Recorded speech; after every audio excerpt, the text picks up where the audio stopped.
Mantan suka tuh melihat kita susah, melihat kita menderita.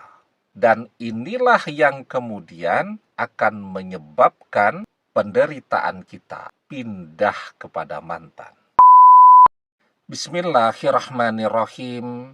Assalamualaikum warahmatullahi wabarakatuh. Bapak-bapak, ibu-ibu, mas-mas, mbak-mbak, khususnya adik-adikku sekalian yang dirahmati Allah dimanapun Anda berada. Kembali di IIP Channel bersama saya, IIP Wijayanto. Kali ini kita akan membahas tema 3 dosa mantan yang akan membuatnya sangat menyesal dan balik sendiri kepadamu. Jadi ada 3 dosa yang sudah mantan lakukan kepada kita. Yang pertama, dia cuman memanfaatkan kita. Ya, artinya dia bersama kita untuk memanfaatkan apa yang ada pada diri kita. Entah duit kita, entah fasilitas kita, dan seterusnya. Tapi dia tidak pernah mencintai kita. Ketika kita punya uang, maka mantan akan berpura-pura sangat mencintai, membutuhkan, menyayangi kita, dan seterusnya. Pokoknya dia bersandiwara. Tetapi ketika uang kita mulai menipis, maka apa yang dia lakukan? Dia memancing agar segera terjadi perpisahan. Mulai banyak marahnya, sering ngajak bertengkar, dan seterusnya. Nah, mantan berpikir bahwa ketika dia nyari uang dengan cara memanfaatkan kita tadi. Jadi misal nih ya, saat kita ketemu dengan mantan ini sedang kuliah. Ya, sedang butuh-butuhnya uang. Keperluan sedang banyak-banyaknya sementara pemasukan sama sekali tidak ada. Income tidak ada. Nah, maka dia berpikir bahwa dengan memanfaatkan kita, dia bisa menyelesaikan kuliahnya. Artinya ada sponsor nih, ada orang yang akan membiayai kuliahnya. Padahal ya, ketika dia cuman memanfaatkan tadi, maka kalau uang kita ini dia pakai untuk membayar SPP kuliahnya, maka kuliahnya itu menjadi tidak berkah. Meskipun kuliahnya beres, ya jadi sarjana, dapat gelar S2, dan seterusnya. Tapi gelar sarjananya itu tidak akan berkah untuknya.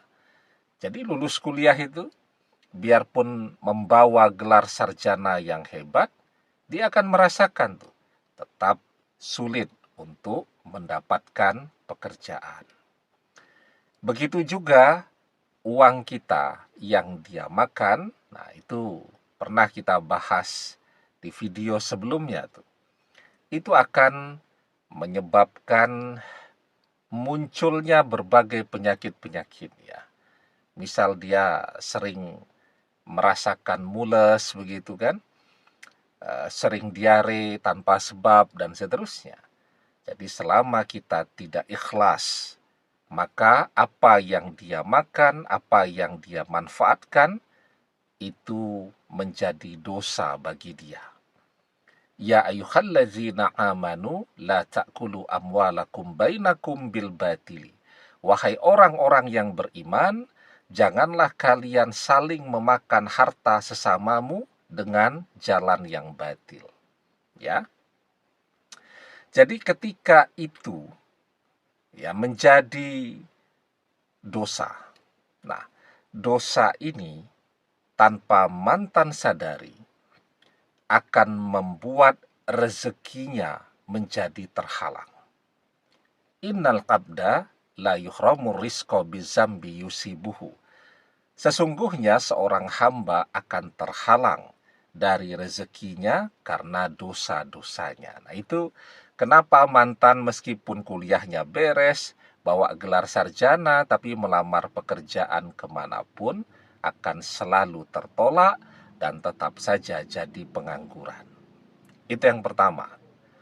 Yang kedua, setelah memanfaatkan, mantan kan mengkhianati. Dia lebih memilih bersama orang ketiga. Nah, pengkhianatan mantan ini itu adalah dosa. Kan setiap hari itu dia berjanji untuk setia. Setiap hari dia berjanji akan bersama kita selamanya. Ndak taunya saat dia berjanji seperti itu pun, diam-diam dia sudah jalan dengan orang ketiga.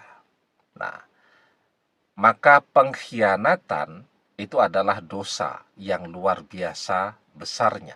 Sama, ya, dosa pengkhianatan itu akan membuat rezeki mantan menjadi terhalang. Ditambah lagi, kita yang merasa dikhianati itu biasanya marah dan kecewa. Nah, kekecewaan kita itu mungkin tidak kita tunjukkan dengan marah-marah ataupun ngamuk-ngamuk, tetapi dalam diam kita berdoa, ya, agar hidup mantan berantakan, agar mantan merasakan pula dikhianati oleh orang ketiga, dan seterusnya.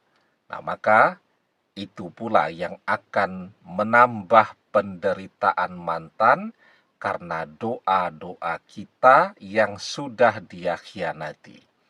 Wattaqi da'watal mazlum fa innahu laisa bainahu wa bainallahi hijab. Takutlah kepada doa orang yang terzolimi, karena sesungguhnya tidak ada hijab, tidak ada pembatas antara dia dengan Allah. Dan dosa mantan yang ketiga, ya, dia suka melihat kita menderita.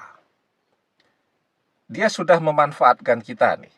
Dan kita juga tahu bahwa saat masih bersama kita, saat kita sudah jungkir balik, ya, mencari apapun yang dia inginkan, tapi diam-diam di belakang kita dia sudah jalan dengan orang ketiga, dia sudah selingkuh. Nah, maka perselingkuhan mantan itu kan adalah pengkhianatan. Dan setelah itu dia tahu persis nih, dikhianati itu rasanya menderita. Kemudian apa yang dia lakukan setelah perpisahan itu terjadi? Dia sombongkan, dia pamerkan, ya, pasangan barunya ini di media sosialnya. Dia bangga sekali memiliki orang ketiga idamannya, impiannya, yang sudah dia perjuangkan dengan sembunyi-sembunyi, dengan susah payah. Dan dia tahu sebenarnya ketika dia menyombongkan orang ketiga ini, itu akan membuat kita semakin menderita. Ya, dia tahu tuh, kita masih akan terus mengintip media sosialnya, melihat kebahagiaannya bersama orang ketiga. Itu kan artinya mantan suka tuh melihat kita susah, melihat kita menderita. Ya, dan inilah yang kemudian akan menyebabkan penderitaan kita pindah kepada mantan. Ya, karena mantan suka melihat kita tambah susah. La tuskhiris samatata li akhika fayarhamuhullah wa yabtalika. Dan janganlah kalian menampakkan kegembiraan di atas kesusahan saudaramu. Jika demikian, Allah akan merahmatinya dan justru memberikanmu kesusahan. Nah, jadi dengan tiga hal inilah, ya, Mantan yang punya banyak dosa kepada kita, dia akan menyesal. Sudah mengkhianati kita, cuman memanfaatkan kita, dan gembira melihat kesusahan kita. Dan 3 dosa ini yang menyebabkan penderitaan kita akan pindah kepada dia. Kalau saat ini mungkin kita yang memohon-mohon kepada mantan agar bisa kembali bersama dia. Saat penderitaan kita ini pindah kepada mantan, maka mantan yang akan memohon-mohon untuk bisa kembali bersama kita lagi. Demikian, semoga bermanfaat. Wallahu a'lam bissawab, billahi taufik wal hidayah. Assalamualaikum warahmatullahi wabarakatuh.